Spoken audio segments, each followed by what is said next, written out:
Um dia, Melissa Missy Phillips estava em casa, dando aquela organizada geral no quarto do seu filho adolescente. E aí, ela notou uma estranha mancha molhada no chão. Era dia 10 de novembro de 1998. Ela notou que o colchão d'água do seu filho estava vazando. A Melissa procurou debaixo da cama do Joshua para encontrar a fonte do vazamento. E o que ela encontrou a deixou em choque.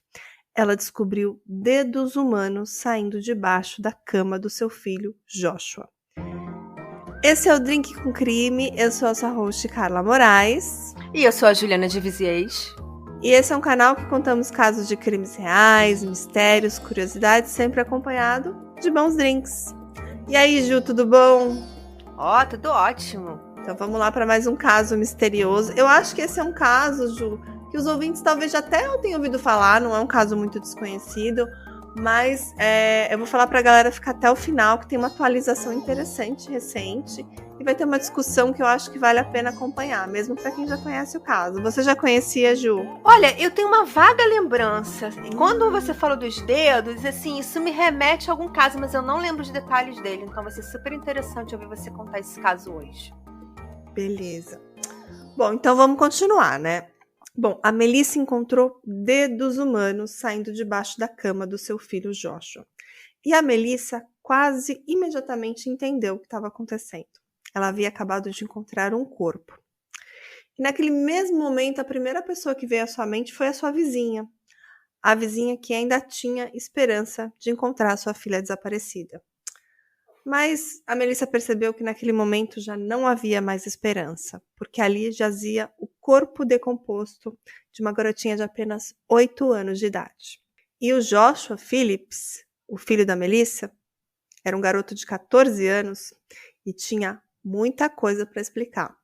Gente, eu tô imaginando a sensação dessa mãe de encontrar dedos humanos embaixo da cama do filho. Parece filme de terror isso. Pois é, Juliana. E a Melissa, ela correu para fora imediatamente e ela meio que olhou para a casa da vizinha, meio que parou e pensou. Porque ela sabia que a família Clifton ainda tinha esperança de encontrar a Mad viva. Mas logo eles teriam seu mundo destruído por essas novas informações, né? E finalmente a sua garotinha desaparecida seria encontrada. Mas infelizmente sem vida. E Ju, a Melissa, ela nem teve muito trabalho para avisar a polícia, porque havia um policial acampado do lado de fora da casa dos Clifton, que era tipo parede com parede, sabe? Eles eram vizinhos mesmos, assim, tipo casa uma do lado da outra. Uhum. Então ela simplesmente saiu de casa e avisou o policial que estava ali a poucos passos da casa. Entendi, não, porque seria muito tenso ela ter que avisar a mãe da menina, né? É, Tipo, olha, o corpo da sua filha tá aqui embaixo da cama do meu filho. Não daria. sim. E a Mad, ela era uma menininha muito doce, de 8 anos, e ela morava com os pais. Ela morava com o Steve e a Sheila Clifton em Jacksonville, na Flórida. E ela tinha uma irmã mais velha, chamada Jessie.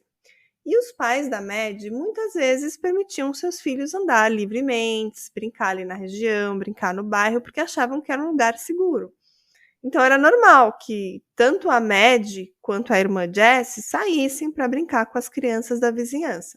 E aquele era só mais um dia comum, mais um daqueles que a mãe, a Sheila, deixou os filhos brincarem do lado de fora. Mas a Sheila, em algum momento, percebeu que a Mad estava desaparecida.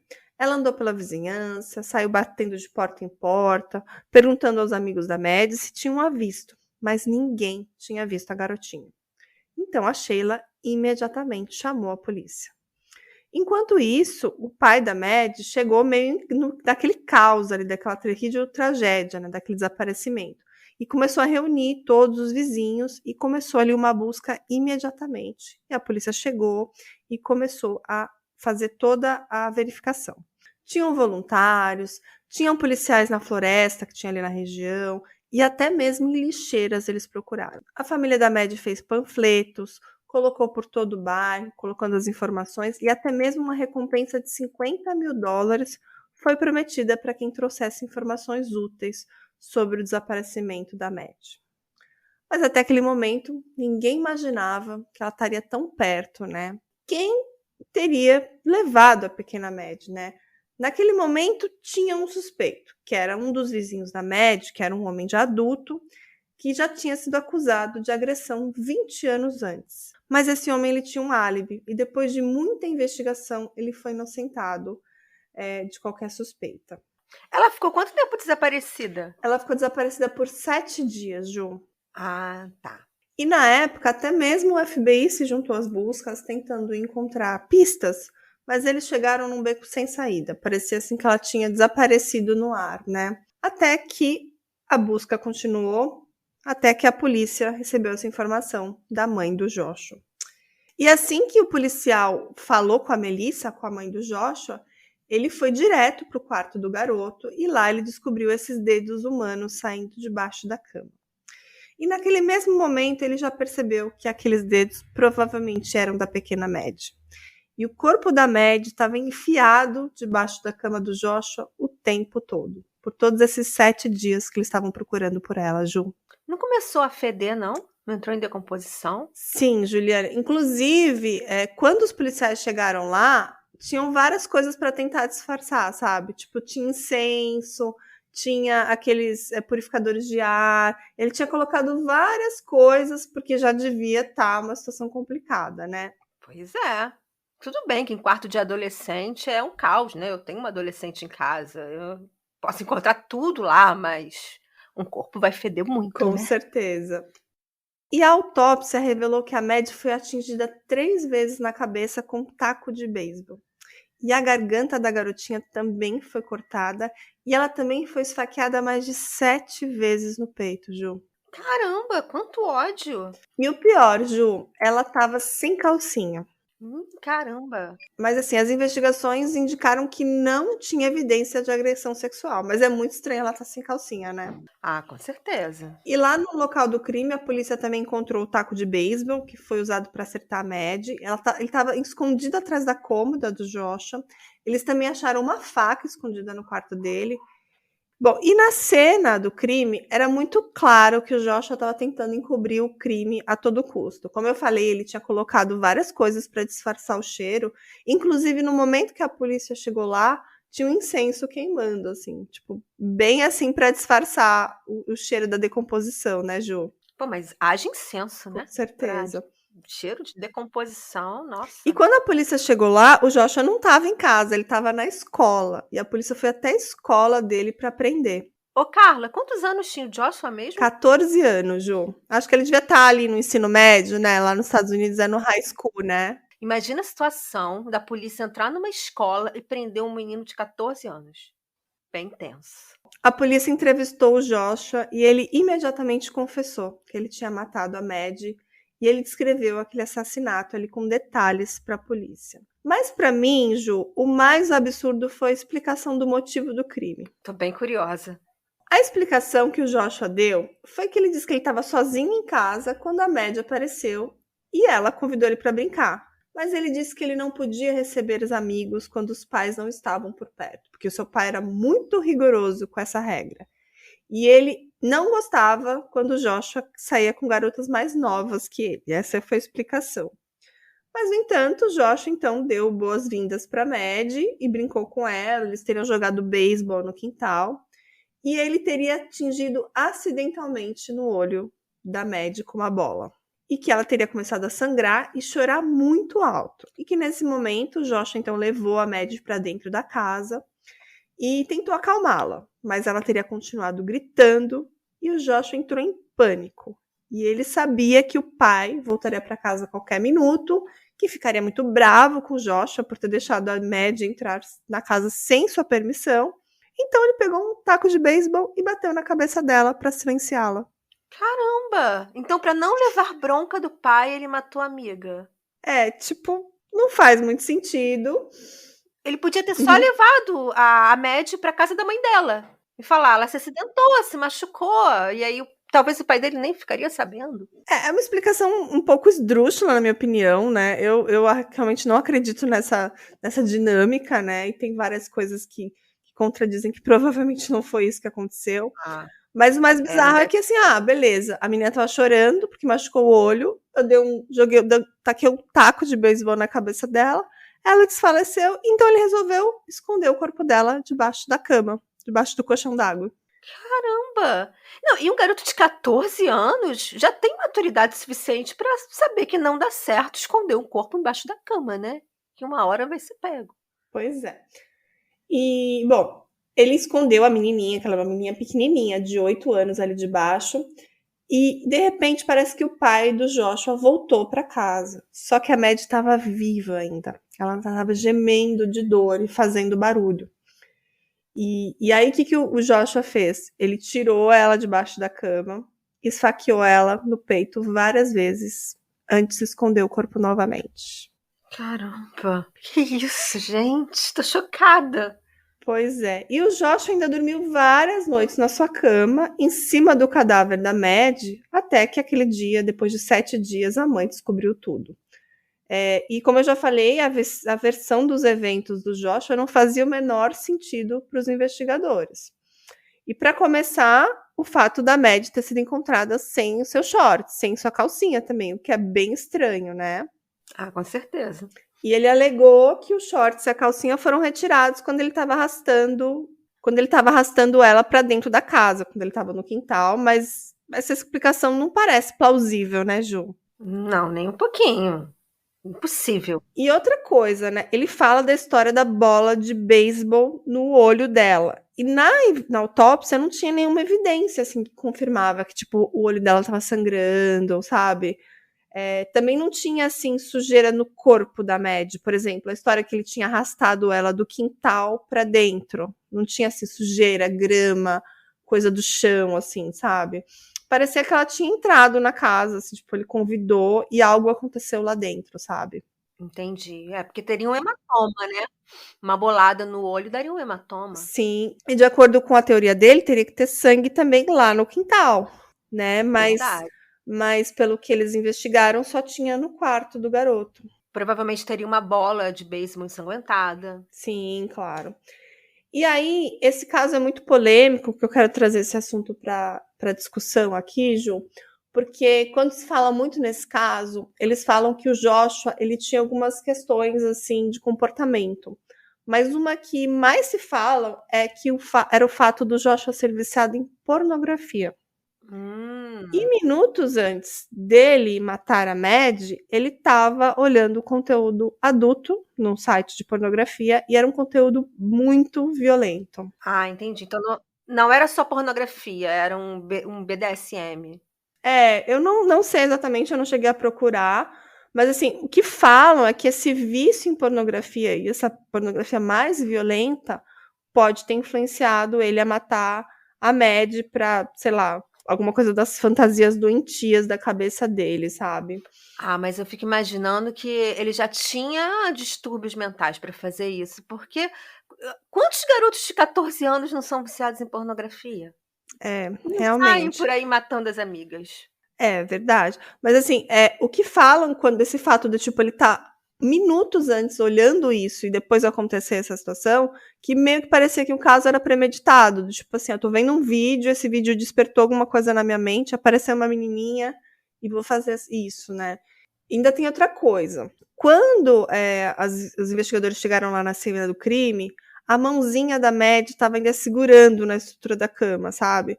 Tipo assim, ainda tinha a possibilidade dela estar viva todo esse tempo enquanto eles estavam procurando ela. Apesar dela ser atingida na cabeça com esse taco de beisebol, apesar dela ter sido esfaqueada várias vezes, ainda ela ficou viva por um tempo, o que é muito triste, né? Talvez se ela tivesse tido um atendimento ali, ela tivesse alguma oportunidade, alguma chance de sair dessa, né? Fora que ela sofreu muito, né? Infelizmente, se pelo menos ela tivesse morrido na hora, teria poupado aí um pouco do sofrimento dela, mas ela deve ter ficado agonizando muito tempo. Isso é muito cruel. E o mais bizarro disso tudo é que o Joshua, ele fazia parte da equipe de busca da Mad quando ela estava desaparecida. Ele Sério? acompanhou o pessoal, pois é, ele distribuiu panfletos de desaparecido, enquanto todo esse tempo ela estava debaixo da cama dele. Caramba. Não, gente, esse menino só pode ser um psicopata. Só pode ser um psicopata, porque eu não consigo acreditar, sabe, que uma pessoa só porque viu pornografia vai sair matando. É igual alguém, viu uma pornografia e vai sair pra estuprar alguém? Não vai, só se for um doido maluco. E é justamente por isso, né, por conta desse comportamento todo dele, toda essa questão de tentar ocultar o corpo, parecia realmente uma coisa muito orquestrada, assim, né? Não foi algo assim que eu acho que foi despertado de uma hora para outra. Eu acredito até mesmo que ele atraiu ela para lá, né? Não existem, não tem como provar isso, né? Mas a forma que o crime todo aconteceu foi muito, muito, assim, muito cruel. E ele foi julgado, então, como adulto. Isso foi em 99, e o júri considerou Joshua culpado de assassinato em primeiro grau, e ele foi condenado à prisão perpétua sem chance de liberdade condicional. E eu quis trazer esse caso para cá, que eu sei que a Ju gosta muito desse assunto, porque ele teve a prisão perpétua, mas ele vai ter a possibilidade, sim, de apelar agora em 2023. Eu acho que alguma mudança na lei, o fato dele ter sido menor de idade, então ele vai poder apelar. Deixa eu só comentar uma coisa. Sim. Eu acho, Carla, na verdade, está acontecendo nos Estados Unidos uma revisão de casos de pessoas que foram condenadas muito jovem. Entendeu? Porque tem um novo entendimento de que até com a idade muito jovem, o cérebro ainda não está totalmente formado para saber o que é certo e o que é errado. Então, eles estão tentando rever. Tem casos até de pena de morte de pessoas muito jovens que eles estão revendo. Então, esse não é o único caso, não. Isso tem sido uma tendência. Tem outros casos que também está acontecendo isso atualmente. E uma vez, ele pediu umas desculpas públicas para a família de Maddie. Ele falou assim: ao crescer, aprendi o valor da vida. Eu desejo a Deus que eu pudesse ter sabido disso ou entendido quando eu tinha apenas 14 anos. Se eu tivesse, nada disso teria acontecido. Eu não tinha ideia do que a vida significava. Essa foi a frase dele. Ele tinha 14 anos, né? Ele foi condenado, como eu falei, em 99 e agora já é 2022.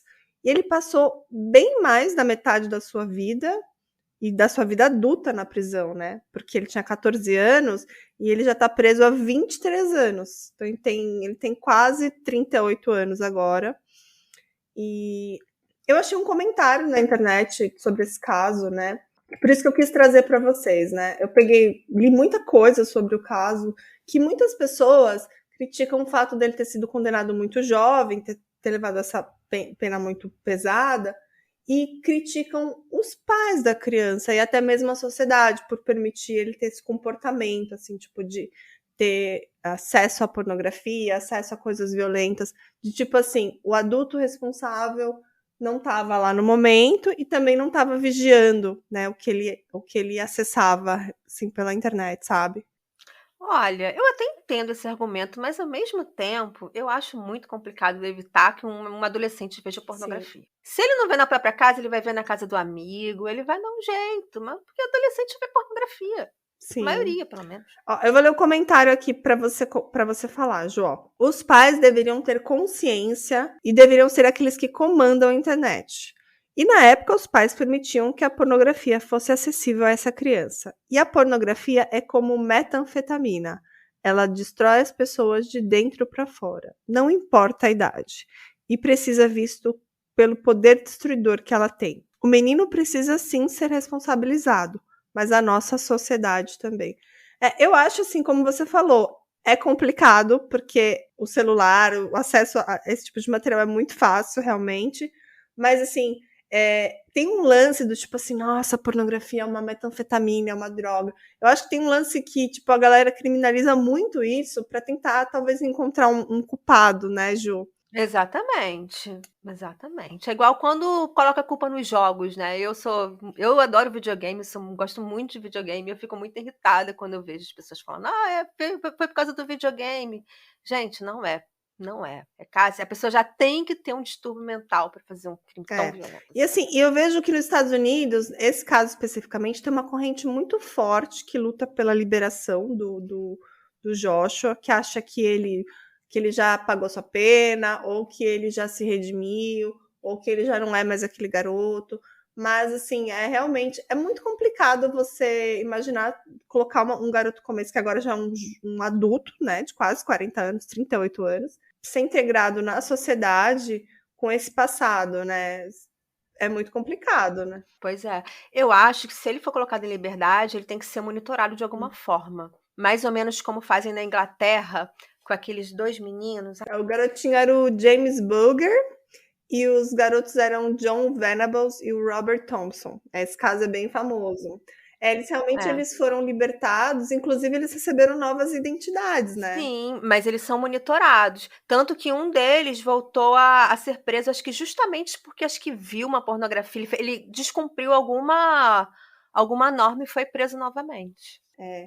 E é um caso bem semelhante, só que o menininho na época tinha 2 anos, nesse caso dos garotos ingleses, e os garotos que mataram tinham 10, eram menores ainda do que o Joshua, né? Porque assim, o perigo deles não serem monitorados, tanto no caso inglês quanto no caso de hoje, do Joshua, é que se eles não forem monitorados, eles podem cometer novos crimes, ainda mais agressores sexuais. Podem cometer, igual o Kennedy MacDuff, do episódio que a gente fez, do Kennedy MacDuff, o episódio maravilhoso que a Carla fez pra gente. E o cara, se o cara realmente é um psicopata, ele pode vir a cometer outro crime. Então... Com certeza. Inclusive, Ju, eu tô lendo um livro agora que se chama Mentes Perigosas, o psicopata mora ao lado. Como reconhecer e se proteger de pessoas frias e perversas, sem sentimentos de culpa que estão perto de nós. É tipo um best-seller da Ana Beatriz Barbosa Silva. Achei muito interessante, porque é bom a gente conhecer, né? Porque o psicopata, às vezes, ele nem é só aquele cara que vai matar, que vai estuprar, que vai fazer coisas horrorosas. Pode ser aquele cara que vai te dar um golpe, aquele cara que vai te jogar pra baixo, que tipo, não tem sentimentos por você, que vai fazer maldades de todos os tipos com você. E a psicopatia é uma coisa que realmente é muito difícil entender a mente humana, da mesma forma que é muito difícil dizer se esses adolescentes, nesses ambos casos que a gente citou, eles estavam com a mente preparada, se eles realmente podiam ser julgados como adultos, como eles foram. E, ao mesmo tempo, dá pra ver que tem traços de que todos esses crimes foram planejados. Tipo assim, não foi sem querer que eu matei e escondi o corpo, aconteceu um acidente. Não mesmo. Tipo assim, aconteceu um acidente. Tá muito claro na minha mente que, tipo, foi uma emboscada, né? É difícil julgar um caso desse como foi essa pessoa vai se recuperar, ela, depois de cumprir sua pena, ela vai poder conviver em sociedade. Eu acho que não. Eu também acho que não. Eu acho que ele planejou esse crime, ele devia realmente querer colocar em prática aquilo que ele estava vendo com a pornografia. E eu continuo achando que não é culpa da pornografia, é culpa da mente doentia dele de querer colocar em prática esse tipo de coisa. E imagina o coração dela na hora que ela teve que entregar o filho para a polícia. Contar a verdade, sabe? Sabendo que daquele momento em diante, ela provavelmente não ia mais ter o filho em casa, porque ele seria preso, né? Quase que perderia um filho, de uma certa forma. Sim. Então, Carla, essa questão assim da pessoa ser influenciada, né, por jogos ou pela pornografia, eu queria dar um spoiler num dos próximos casos que a gente vai gravar. Legal. Eu tô escrevendo um caso que vai sair bem em breve, que é um caso que é a história original que inspirou um determinado filme, que eu ainda não vou falar que é. E o filme se tornou um filme tão violento e que o filme inspirou outros casos. E os produtores do filme foram processados por um crime de terceiro, porque um casal passou 2 dias vendo o filme tomando LSD e foi pra rua cometer um crime igual ao do filme. Que loucura! Esse caso vai ser muito bom, hein? Vai. Né? E eu acho que vai ser uma collab, hein, com um dos canais aí que a galera crimiseira também adora. Então, fica ligadinho aqui. E um canal que eu adoro. Eu também. Então, fiquem todos ligadinhos aqui, que eu acho que vai ser uma collab que vai dar muito o que falar. E esse filme aí, depois todo mundo vai querer assistir. Mas, gente, assistam com cuidado. É um dos meus filmes preferidos. Eu assisti na adolescência. Eu ia alugar esse filme na locadora, assisti milhões de vezes e não matei ninguém por causa dele. Você tá entregando sua idade, hein? Tô entregando. Esse negócio de videolocadora aí, ó, é da minha época também. Hoje já falei que eu tenho uma filha adolescente que eu alugava filme na locadora. Entreguei de vez. Acho que tem ouvintes que nem sabem o que é uma videolocadora. Aquela sensação de entrar e aquelas fitas que você tem que rebobinar antes de devolver. Uma loucura, né? Né? Isso aí. Dos primórdios lá dos... Então tá, amiga. Hoje vai ter drink, hein? Ah, cadê? Vamos pro drink, bora. Porque depois de um caso desse, não dá nem pra sobreviver sem um drink, né? Hoje é um drinkzinho assim gostosinho, que a apresentação é super bonita, é o Lagoa Azul, que é um drink gostosinho que todo mundo pode fazer, você só precisa de Curaçao Blue, que vende quase em todos os mercados, é uma coisa muito fácil de achar. Você vai precisar de gelo, 3 rodelinhas de limão, 50 ml de vodka e 100 ml de refrigerante de limão. Aí você coloca o gelo, o limão, a vodka, o Curaçao e completa com refrigerante, dá uma mexidinha e é só servir. É muito refrescante e é um drink bonito, assim, você pode pôr uma taça alta, sabe? Fica muito bom. Recomendo. Delícia. Adoro. Vou tomar um agora, porque depois desse caso, tô precisando. Também tô precisando. Então é isso, Ju. Adorei o caso de hoje mais uma vez, como Também sempre. Também amei, adorei o caso. Beijão, até a próxima. Beijos, tchau, tchau.